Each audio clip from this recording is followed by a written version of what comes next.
Hey there folks, how are you? What are we doing today? Today I'm going to show you some amazing ways that you can attack Town Hall 13s. That's right, I'm going to show you one of the best and most effective strategies that you can use at Town Hall 13 that actually even includes a Grand Warden walk. That's right, a Grand Warden walk at Town Hall 13. I'm super pumped. I'm going to break down these strategies for you. I'm going to show you replays. We're going to give you all the pro tips, and that's getting started right now.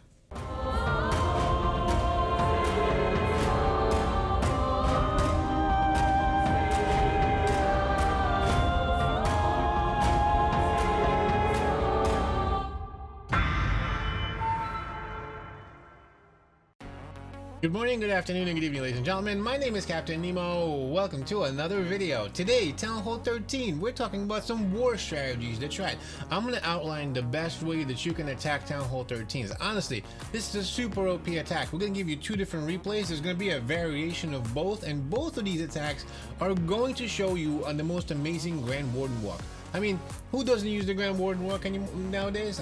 Nobody, right? There's not that many people that use the Grand Warden walk, but it is really super effective. And right now, I'm going to show you how you can be an absolute boss and just rip apart bases with it, bring home triples, and be a star. Let me make myself a little bit smaller, and let's get started right now.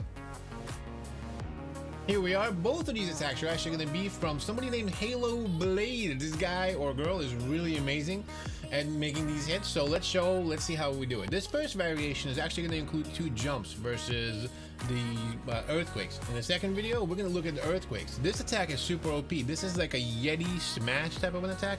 So what does it have? What does this attack have? Now, if you take a look, it's got 5 healers. That's for the Grand Warden walk. We're going to have 9 Yetis, a Stone Slimer full of loons. There's going to be a couple of wizards, a couple of loons. There's going to be a whole bunch of jumps and rages, and of course our almost max heroes. Everything's max except for the king. Doing pretty well. So let's see what we do right here. Let's see how we decide to do this attack. Now this is going to be a Grand Warden walk like I showed you, right? So let me zoom in and show you. Now what is he doing over here? He's going to be, he or she, they are going to be using a Grand Warden over here. The loon is in the front as a coconut loon. Basically what that does is that lures out any kind of air traps to save the healers. You're putting a lot of value into the heroes and the healers, right? There's 5 of them. You do not want to lose one to a Seeking Arrow Mine. If you notice, the Grand Warden is actually doing a lot of stuff here. He's got a lot of work to do, and that's why you want to make sure you have 5 healers. The wizard right over here was done to start the funnel. The Grand Warden ends up taking out a whole bunch of defenses. And I mean, really well. Works really well. And the king's on the side on the west right here to start. The Grand Warden, not only did he take out the air defense, took out a whole bunch of torture towers, but he also went for that town hall. We are attacking a town hall right now, and we're gonna take it down with ease. Avoid the giant bomb and get a 1-star. Beast mode. Really nicely done. At this point, the Yetis are going in. The king is sent from the west to start the funnel. The Yetis with the hero and everything else is going in behind. Notice the Stone Slammer is also from the west with the Grand Champion, and the jump is sent into the middle to make sure that all the Yetis and everything else goes into the center, into the main area with the scatter shots, with the Multi-Inferno, and the rest of those key defenses that you definitely want to take down. At this point in time, the Stone Slammer is coming around and getting right near the Eagle Artillery, which you want to take down. The heroes are right behind the whole party. The healers are also there, which is the most and really effective ways to use your healers.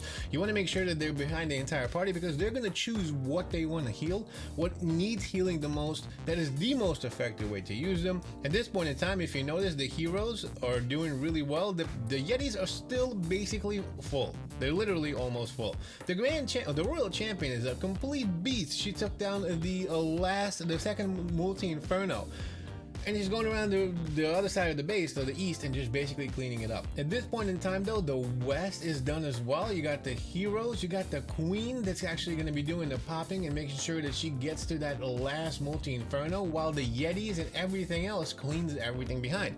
Right? The wizards are down there on the east. Everything is coming around. This is a really super awesome attack. I really love the way he systematically was able to take down the base. He's able to see that the Grand Warden walk from the north is going to start. It was going to walk west. And notice that the king and the world champion with the Stone Slimer used the funnel and made sure that the Yetis and everything else got into the base in the center to blast through, to jump and rage and get through the base. And that's what you kind of want to do with all of the healers behind being the whole party. It's almost an unstoppable attack. It works really well. This is a max Town Hall 13, and he was able to basically wipe him out. Well, he needs some wall work, I think. But really fantastic job. Let's take a look at the next hit. So once again is going to be our friend Halo Blade over here showing us how to do this at Town Hall 13. Now what do we got over here? We have again 9 P.E.K.K.A.s, 5 healers, a whole bunch of wizards, couple of loons, and then we got 1 jump and 4 earthquakes. Same difference. Whatever one you like. In this case, he used it for earthquakes, and we'll show you why. It's better, I guess it was good base identification. Again, Grand Warden starts from the east on top of my head, or right over here. I'll zoom in a minute. There's a coconut loon that's sent in before the healers. You always want to do that to make sure that you save the healers. It is too much, you invest too much value into them.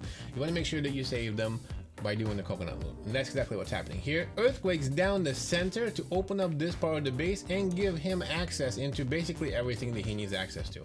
Literally almost everything that he needs access to. At this point in time, the Grand Warden is going to be able to take down the Eagle Artillery to make sure that the healers stay alive. And now we are going to take a look and see where we want to commit. Now, notice that he is starting his Grand Warden. He's waiting to see where the Grand Warden will go. At this point, there's a nice little funnel created, so the Grand Warden did decide to go towards the north, which I'm sure it was not what he wanted to do.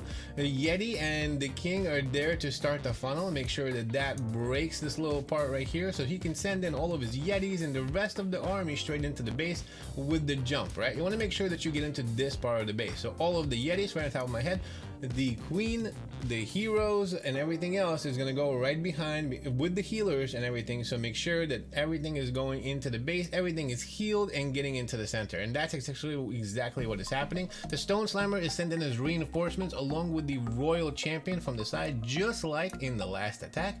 And we're getting into the base, right? We have an open field right here for the Yetis. We have the queen in the front as well with the healers to make sure that everything is going in.